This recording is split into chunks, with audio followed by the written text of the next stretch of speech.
దేవుణ్ణి ఎలా అభిప్రాయపడ్డారంటే ఒక లంచగొండ అధికారిలాగా అభిప్రాయపడ్డారు. కానీ వాస్తవంగా దేవుడు అలా లేడు. తప్పు చేసిన వాడిని శిక్షించడం న్యాయమా, లంచం తీసుకుని వదిలేయటం న్యాయమా? మీరు చెప్పండి, పెద్దగా చెప్పండి. శిక్షించటం న్యాయం. లంచం తీసుకుని వదిలేస్తే తప్పు చేసిన వాడితో లంచం తీసుకున్నవాడు కూడా దోష అవుతాడు. అంతేనా? ఇంకేమైనా ఉందా? ఈ సంగతి మనం కాదు, పొద్దున్న లేగిస్తే సాయంత్రం దాకా దేవుడి ధ్యాసలో ఉండే ఆర్యులు వాళ్ళు గుర్తించారు. మన వెనకటోళ్ళు వాళ్ళు గుర్తించి పూజ చేసేటప్పుడు ఒక టైంలో వాళ్ళు దేవుణ్ణి ఈ విధంగా వేడుకుంటారు.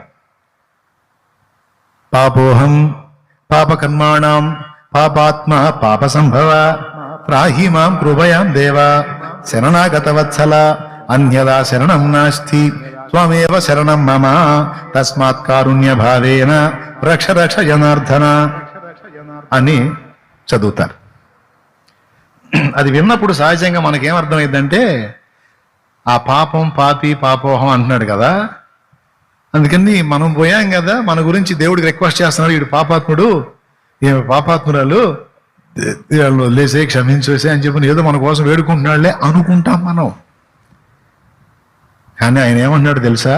మన గురించి కాదు, తన గురించి చెప్పుకుంటున్నాడు. ఏమని?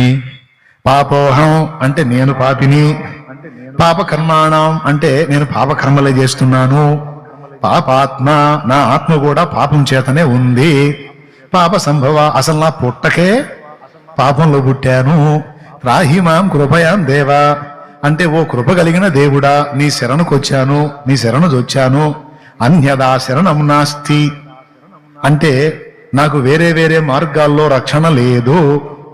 అన్యదా శరణం నాస్తి అనగా నేనిచ్చే లంచాలు నువ్వు తీసుకుని నన్ను వదిలిపెట్టవన్న సంగతి నాకు తెలుసు. త్వమేవ శరణం మమ నేను బయటపడే దారి తమరే ఏదన్నా చూపించాలి. తస్మాత్ కారుణ్య భావేన ఏమండి ఈ కారణమును బట్టి ఓ కరుణా సముద్రుడు అయిన దేవా రక్ష రక్ష జనార్దన నాకు నీవే దిక్కు నాయనా, జనులను ఉద్ధరించువాడా జనార్దనుడా. తమ కరుణ చొప్పున తస్మాత్ కారుణ్య భావేన ఈ పరిస్థితిని బట్టి తమ కారుణ్యం చొప్పున తమరే నాకు రక్షణ మార్గం చూపించాలంటున్నాడు. అవునో కాదో పోయి అడుగు, ఈ మంత్రం ఉందా లేదా, దాని అర్థం ఇదా కాదని అడుగు.